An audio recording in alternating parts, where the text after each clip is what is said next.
Apakah adab-adab bagi seorang murid sebelum, semasa dan selepas menziarahi dan bersuhbah dengan seorang guru mursyid? Ya.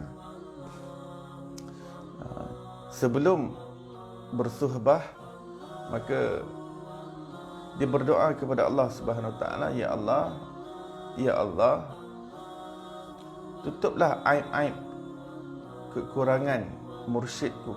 Tutuplah.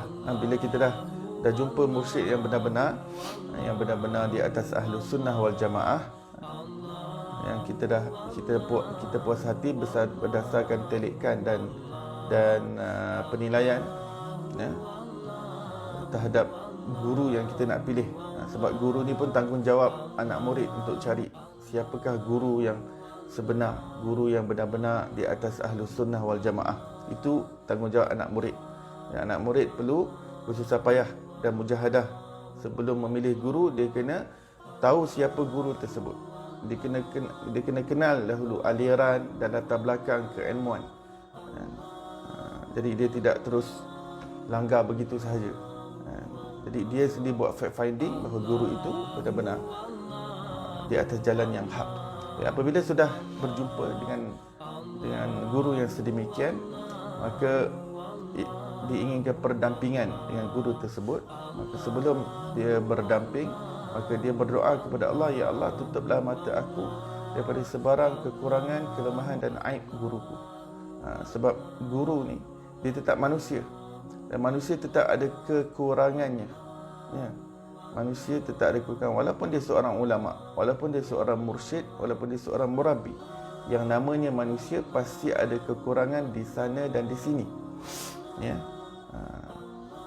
Jadi berdoa kepada Allah, ya Allah, ya Allah, tutuplah mata aku tutuplah segala pandanganku terhadap kekurangan dan kelemahan serta aib daripada guruku. Sebenarnya doa itu bukan saja untuk guru mursyid, tetapi guru yang mengajar kita, terutamanya guru agama. Dan ya Allah, tutuplah aibku daripada pandangan guruku.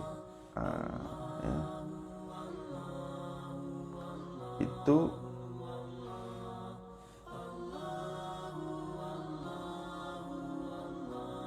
sebelumnya. Jika semasa berdamping, maka seseorang hendaklah mengawal dirinya, mengawal adabnya, ya, tidak merasa dirinya lebih baik daripada gurunya itu, ya. Dia tidak merasa dirinya lebih baik daripada gurunya, dan tidak mempertikaikan apa yang dilakukan oleh gurunya, ya. Jadi dia seumpama mayat yang dibasuh oleh tukang mandi, ya, dibasuh oleh tukang mandi. Jadi diserahkan diri dia kepada guru mursyidnya.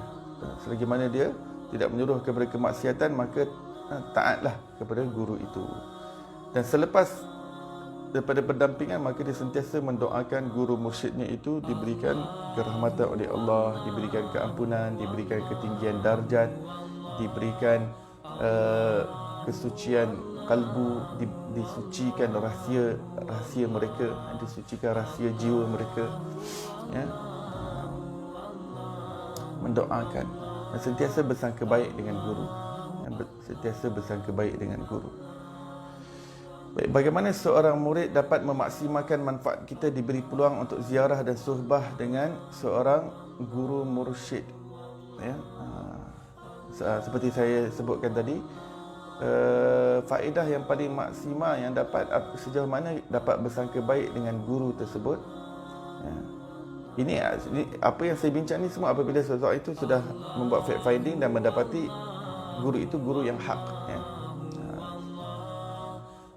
Jadi sejauh mana seseorang itu dapat faedah yang maksimum daripada guru tersebut adalah sejauh mana dia dapat bersangka baik.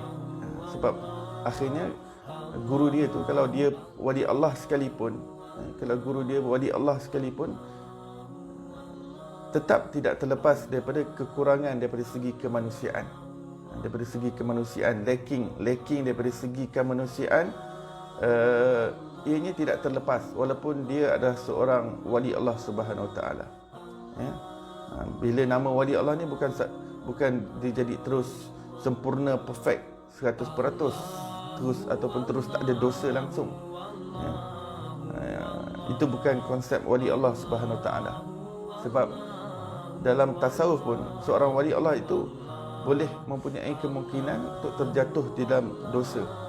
Tetapi sudah tentu orang yang benar di dalam perjalanan, bila dia tersungkur saja dia cepat-cepat bertaubat. Dia bukan berterusan dengan dosa tersebut, ataupun dosa itu bukan dosa yang kadang-kala ada pada pandangan awam ianya dosa, tetapi sebenarnya ianya adalah sesuatu yang ikhtilaf pendapat antara para ulama. Ya. Sehingga seorang itu menyangka guru itu sedang buat dosa, sebenarnya itu bukan sesuatu dosa. Ya. Sebab tu saya kata yang tadi, anak murid dia perlu bersangka baik. Ada kadang-kadang dia tak tahu apa yang dilakukan oleh gurunya itu adakah betul-betul qat'i haram dalam agama. Kalau qat'i haram, ya itu memang masalah, problem. Kalau gurunya itu berterusan buat perkara yang memang yang dah memang terang-terang haram dalam agama, itu memang masalah, itu problem. Itu kalau dia perlu pertimbangkan balik untuk dia cari guru yang lain. Tapi kalau sesuatu yang anak murid rasa benda itu haram, tetapi dia tidak pasti adakah betul-betul Al-Quran kata benda ni haram, ataupun betul ke ada hadis benda ni haram, ataupun kesimpulan ulama semua sepakat ijma' kata perkara ni haram. Ya. Jika tidak, maka seorang anak murid perlu berlapang dada. Ya. Perlu berlapang dada. Sebab syariat Allah ni dia bukan hanya dalam satu mazhab saja. Dia banyak mazhab, dan dalam tarbiyah, dalam dunia tarikat, para mursyid biasanya orang yang berpegang pada Al-Quran Sunnah, mereka tidak dalam mentarbiyah mereka tidak gunakan satu mazhab saja, tetapi kelonggaran mazhab itu digunakan sepenuhnya untuk berinteraksi dengan pelbagai murid yang berbeza-beza latar belakang mereka, yang berbeza-beza keadaan mereka. Jadi mereka membimbing mereka berdasarkan kawasan ilmu mereka. Sebab tu pembimbing ataupun guru ini sebenarnya yang terbaik adalah orang yang faham, Al-Quran, Sunnah, Fiqh. Ya. Itu pembimbing. Kalau dia bukan orang ulama, tak bermakna dia bukan wali Allah. Ya. Boleh jadi dia wali Allah, tetapi untuk membimbing tidak. Untuk membimbing tidak. Untuk guru yang dapat membimbing di jalan Allah adalah orang yang mempunyai ilmu, dan kedua dia juga melalui jalan daripada fasa awal, pertengahan sampai akhir. Dia melalui.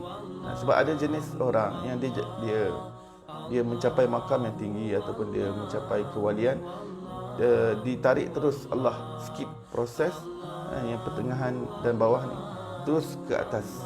Dia jadi majzub. Jadi orang yang ditarik terus ke atas ni tak sesuai untuk pembimbing, walaupun dia wali Allah Subhanahu Wa Taala. Ya. Bila sebut nama wali Allah dalam dunia tasawuf, tak semestinya dia layak untuk membimbing. Ya, kita kena faham.